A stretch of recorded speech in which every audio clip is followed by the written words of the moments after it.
isang binata na ang pangalan ay Rico. Lumaki siya sa isang maliit na bayan kung saan ang pangarap ay parang luho, magandang pakinggan, pero hindi praktikal. Anak siya ng isang karpintero at isang tindera sa palengke. Bata pa lang siya, mahilig na siyang gumuhit. Sa likod ng mga lumang resibo at karton ng sabon, gumagawa siya ng sariling mga karakter at kwento. Pero tuwing may makakakita sa kanya, laging may komento. Magandang hobby yan, pero hindi yan nakakabuhay. Mag-focus ka sa mas sigurado. Unti-unti natutunan ni Rico na itago ang mga drawing niya. Hanggang isang araw habang naglilinis siya ng lumang baul ng ama niya, may nakita siyang lumang aklat na may nakasulat na quote ni Walt Disney. All our dreams can come true if we have the courage to pursue them. Paulit-ulit niya iyong binasa. Hindi sinabing madali, hindi sinabing mabilis. Ang sabi lang, kung may lakas ng loob. Doon niya na-realize, hindi naman talaga ang kakulangan sa talento ang pumipigil sa kanya. Takot lang, takot mapahiya, takot mabigo. Takot mapagsabihan na sinayang mo ang oras mo, kaya isang gabi, imbes na itago ang sketchbook, ipinost niya online ang isa sa mga gawa niya. Kinabahan siya buong gabi. Kinabukasan, may 3 likes, isang comment, maliit. Pero totoo, hindi siya agad sumikat.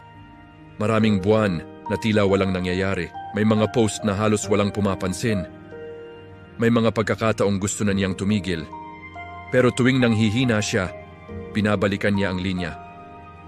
Kung may lakas ng loob.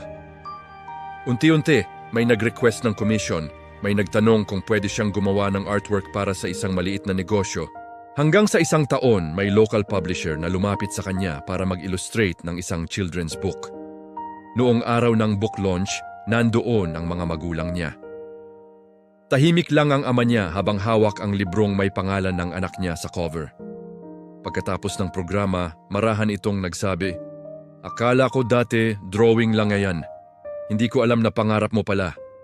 Ngumiti si Rico, hindi dahil sikat na siya, hindi dahil may pera na, kundi dahil pinili niyang maging matapang. Doon niya naintindihan ang tunay na ibig sabihin ng quote, "Ang pangarap, hindi naman kulang sa posibilidad. Kadalasan, kulang lang sa tapang ang may hawak nito. At minsan, ang unang hakbang ay hindi enggrande. Minsan isang post lang, isang bahala na, isang desisyon na hindi ka na magtatago. Dahil totoo, lahat ng pangarap ay pwedeng magkatotoo.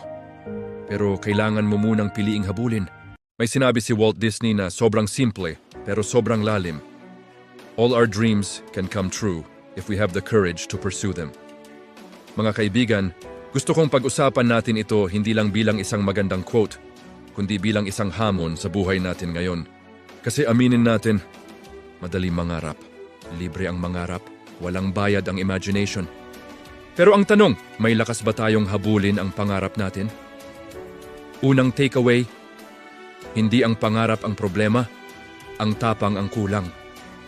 Sabi niya, all our dreams can come true. Hindi niya sinabi na some dreams. Hindi niya sinabi na for lucky people only. Pero may condition, if we have the courage to pursue them. Ibig sabihin, hindi hadlang ang kakulangan ng talento. Hindi hadlang ang edad, hindi hadlang ang background. Ang tunay na hadlang, takot. Takot mapahiya, takot mabigo, takot ma-judge, takot na baka hindi tayo sapat. Pero isipin mo ito, si Walt Disney mismo, ilang beses na-reject, nalugi, pinagsabihan na wala raw siyang creativity. Imagine mo yun, sabihan ka na wala kang creativity. Tapos, ikaw ang lilikha ng isa sa pinakamalaking entertainment empire sa mundo. Kung siya sumuko sa unang rejection, wala sanang Disneyland, wala sanang Mickey Mouse, wala sanang mga kwentong nagbigay inspirasyon sa milyon-milyon. Minsan, ang pagitan ng pangarap at realidad ay hindi talento, kundi tapang. Ikalawang takeaway. Courage is not the absence of fear. Marami sa atin ang naghihintay ng perfect timing. Yung moment na ready na tayo. Yung wala na tayong kaba. Yung sigurado na tayo sa lahat. Pero ang courage hindi ibig sabihin wala kang takot. Ang courage ay paggawa ng hakbang kahit may takot. Kung naghihintay ka ng moment na hindi ka nakakabahan bago ka magsimula ng negosyo, baka hindi ka na magsimula. Kung naghihintay ka na mawala lahat ng insecurities mo bago ka mag-post ng content, baka hindi ka na mag-post. Kung naghihintay ka na maging 100% confident bago ka umibig, baka tumanda ka na mag-isa. Encourage is showing up kahit nanginginig ka. Ikatlong takeaway, pursue, hindi wish, hindi hope, kundi pursue. Napansin niyo ba ang ginamit niyang word?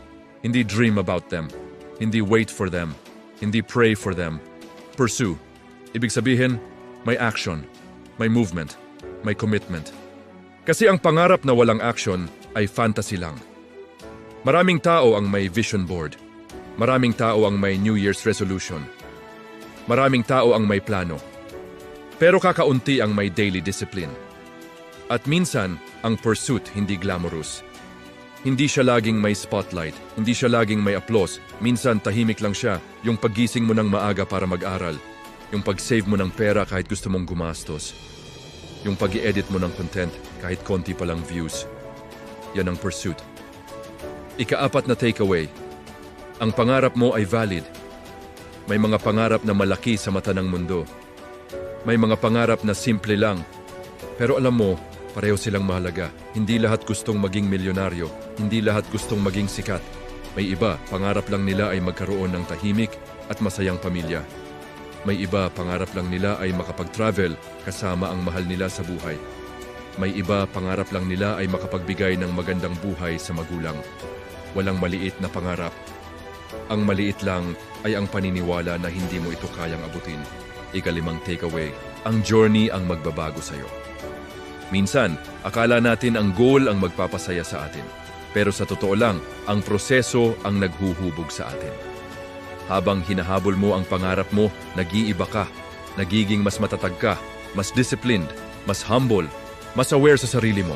At minsan kahit hindi eksakto sa original plan ang kalalabasan, ang taong naging version mo sa dulo, mas mahalaga kaysa sa mismong achievement. Practical reflection. Ngayon gusto kitang tanungin, ano ang pangarap mo na ilang taon mo nang dinadala pero hindi mo pa sinisimulan? Is it writing a book? Starting a podcast? Building a business? Fixing a broken relationship? Going back to school? Anong hakbang ang pwede mong gawin this week? Hindi next year. Hindi pag may bonus. Hindi pag ready ka na. This week. Isang maliit na hakbang lang. Kasi minsan, ang destiny ay nagsisimula sa isang desisyon. Personal realization. Alam mo, maraming beses sa buhay ko na gusto kong sumuko sa mga pangarap ko. May moments na feeling ko hindi ako sapat. Na baka hindi ito para sa akin. Na baka may mas magaling. Pero bawat beses na pinili kong magpatuloy, kahit maliit ang progress, doon ko na-realize hindi pala ako naghihintay ng perfect opportunity. Hinuhubog pala ako ng proseso. At baka ikaw din. Baka hindi ka pa nandun sa dream come true stage. Pero nasa courage building stage ka pa. At okay lang yon. Final thought. All our dreams can come true if we have the courage to pursue them. Hindi promise ng instant success, hindi guarantee ng smooth journey, pero paalala ito na ang susi ay nasa loob mo na. Ang tapang na kailangan mo, hindi galing sa labas. Hindi galing sa approval ng iba, hindi galing sa likes o validation. Nasa desisyon mo. At kapag pinili mong maging matapang kahit takot ka, doon nagsisimulang magbago ang kwento ng buhay mo. Kung nakarelate ka sa episode na ito, at kung may pangarap kang gustong habulin simula ngayon, I hope you carry this message with you. At kung gusto mo ng mas marami pang ganitong usapan tungkol sa buhay, pangarap, mindset at personal growth, please don't forget to like this video, share it with someone who needs courage today. At mag-subscribe ka na rin sa channel na ito para sabay-sabay tayong mangarap. At mas mahalaga, sabay-sabay nating habulin ang mga pangarap na iyon. Maraming salamat at tandaan mo, kaya mo yan.